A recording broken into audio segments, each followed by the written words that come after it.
क्या एक औरत अपने ही जख्मों को हथियार बनाकर पूरी फिल्म जगत की नींव हिला सकती है? क्या कोई मशहूर अभिनेता का नाम लेकर इतने सालों बाद उस सच को सामने ला सकती है जिसे सबने भूल जाना चाहा था? और क्या किसी माँ के दिल का दर्द किसी और की आवाज़ बनकर फिर से इंसाफ की मांग कर सकता है? ये कहानी है सोमी अली की। वही सोमी जो कभी सलमान खान की गर्लफ्रेंड रही, फिल्मों में एक्टिंग की और फिर सब छोड़कर चुपचाप अमेरिका चली गई। लेकिन अब उन्होंने ऐसा खुलासा किया है जिसने ना सिर्फ आदित्य पंचोली बल्कि उनके बेटे सूरज पंचोली की जिंदगी पर भी बड़ा सवाल खड़ा कर दिया है। हाल ही में सोमी अली ने सोशल मीडिया पर एक पोस्ट किया। कोई लंबा चौड़ा वीडियो नहीं, सिर्फ कुछ शब्द, लेकिन उन शब्दों में ऐसा जहर था जिसने पूरे बॉलीवुड को एक बार फिर सोचने पर मजबूर कर दिया। उन्होंने लिखा, आदित्य पंचोली, तुम औरतों के साथ धोखा करते हो, उन्हें मारते हो और अब वही सब अपने बेटे को सिखा रहे हो। सूरज जिया खान की मौत का जिम्मेदार है। तुम खुद को आईने में कैसे देखते हो? तुम कचरा हो, तुम एक घटिया इंसान हो। इन शब्दों में सिर्फ गुस्सा नहीं था, एक लंबा दबा हुआ दर्द था, एक ऐसी चुप्पी जो अब चीख बन गई है। आदित्य पंचोली का नाम विवादों से हमेशा जुड़ा रहा। पहले कंगना रनौत, फिर जिया खान केस में सूरज पंचोली का नाम आया।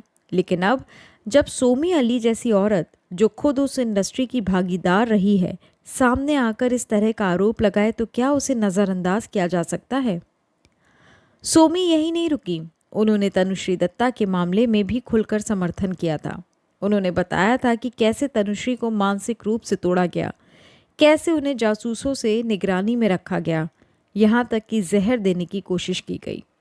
सोमी कहती है, मैं खुद इस दौर से गुजर चुकी हूँ। मुझे तनुश्री की बात पर पूरा भरोसा है।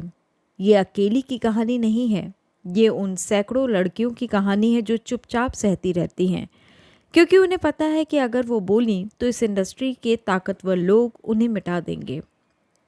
अब बात करें जिया खान की। जून 2013 में उसकी मौत ने हर किसी को हिला दिया। एक खूबसूरत टैलेंटेड एक्ट्रेस जो अपने अपार्टमेंट में पंखे से लटकी मिली। केस चला, जांच हुई और आखिरकार साल 2023 में सूरज पंचोली को कोर्ट से बरी कर दिया गया। लेकिन जिया खान की मां आज भी कहती है कि उनकी बेटी को इंसाफ नहीं मिला। अब जब सोमी अली भी कह रही हैं कि सूरज जिया की मौत का जिम्मेदार है तो सवाल और भी गहरा हो जाता है कि क्या वाकई सूरज निर्दोष था या कोर्ट में साबित ना हो पाने वाली सच्चाई कहीं और छुपी गई। और ट्विस्ट यहीं आता है, इतने सालों बाद एक औरत की आवाज़ फिर से उस गहरे गांव को कुरेद रही है।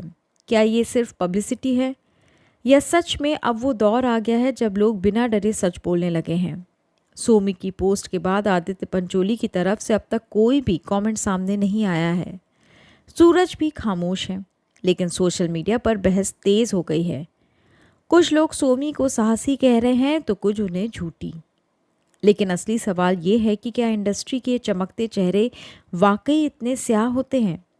क्या बाहर से ग्लैमर और मुस्कान दिखाने वाले लोग अंदर से टूटे हुए और निर्दयी हो सकते हैं?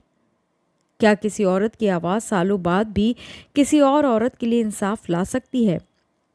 ये सवाल आपके दिल तक पहुंचना चाहिए, क्योंकि सच्चाई चाहे कितनी भी पुरानी हो, अगर वो दिल से निकले तो बदलाव ला सकती है।